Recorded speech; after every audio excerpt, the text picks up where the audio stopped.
I never thought I'd be the kind of guy who ends up telling a story like this. But here I am.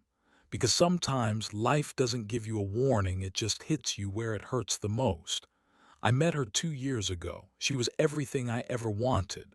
Smart, funny, spontaneous. She made me feel alive again after a long time of feeling nothing. At first, everything was perfect. The long calls, the random texts, the little notes she'd leave on my car window. You know, the kind of stuff that makes you believe love actually means something. But love, at least the kind I had, can blind you.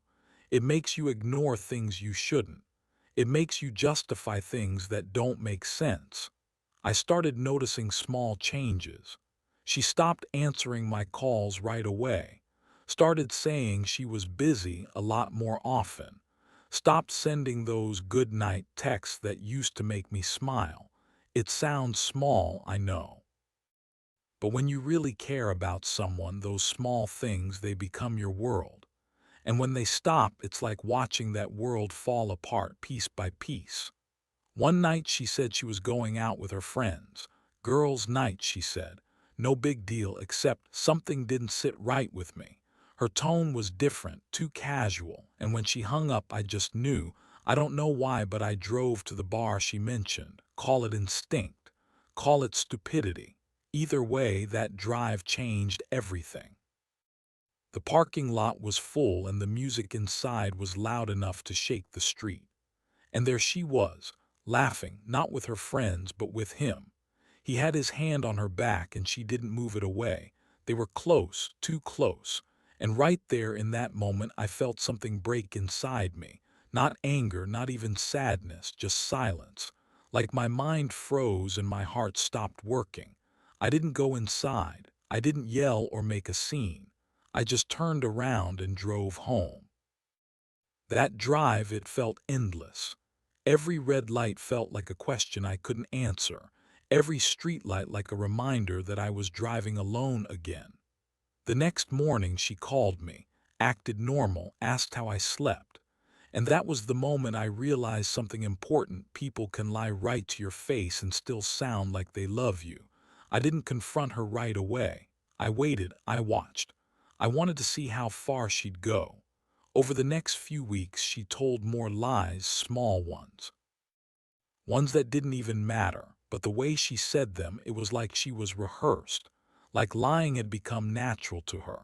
And I just kept pretending I didn't know, pretending I still believed her. Because sometimes pretending hurts less than facing the truth. Then one night she forgot to log out of her messages on my laptop. I didn't go looking, it was just there, open, waiting.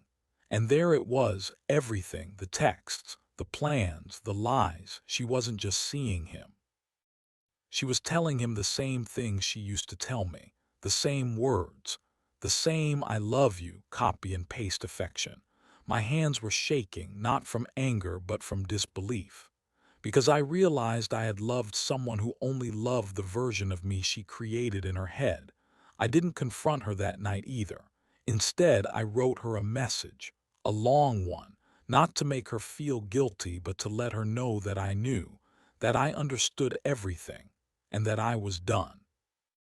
I told her I wasn't angry. I told her I hoped she'd find what she was looking for, and then I hit send and blocked her. No goodbye, no closure, just silence. People say time heals all wounds. That's not true. Time doesn't heal, it just teaches you to live with the pain. Weeks went by, then months. Her number stayed blocked. But every time I heard a song we used to listen to, or passed the cafe we always went to, it all came rushing back. That's the thing about memories, they don't fade. They just get quieter. One night, months later, I got a message from an unknown number. It was her. She said she was sorry, that she missed me, that it wasn't what I thought. I didn't reply, not because I didn't have anything to say, but because I finally understood that not every story needs an ending. Some just need to stop. Now it's been over a year. I've moved on mostly. Met new people, started focusing on myself again. But sometimes, late at night when I'm driving alone, I still think about her, not because I want her back, but because part of me still wishes things had been real. You see, heartbreak doesn't kill you, it changes you. It makes you colder, quieter, smarter, and maybe that's not such a bad thing. Because now when I love, I do it with my eyes open. And when I trust, I make sure it's earned. So if you're listening to this and you've ever felt betrayed, don't chase closure. Don't wait for them to explain. Just walk away. Because sometimes the best revenge is peace, and the best closure is silence. This was my story, and if you've ever had your heart broken, I hope you know you'll survive it too.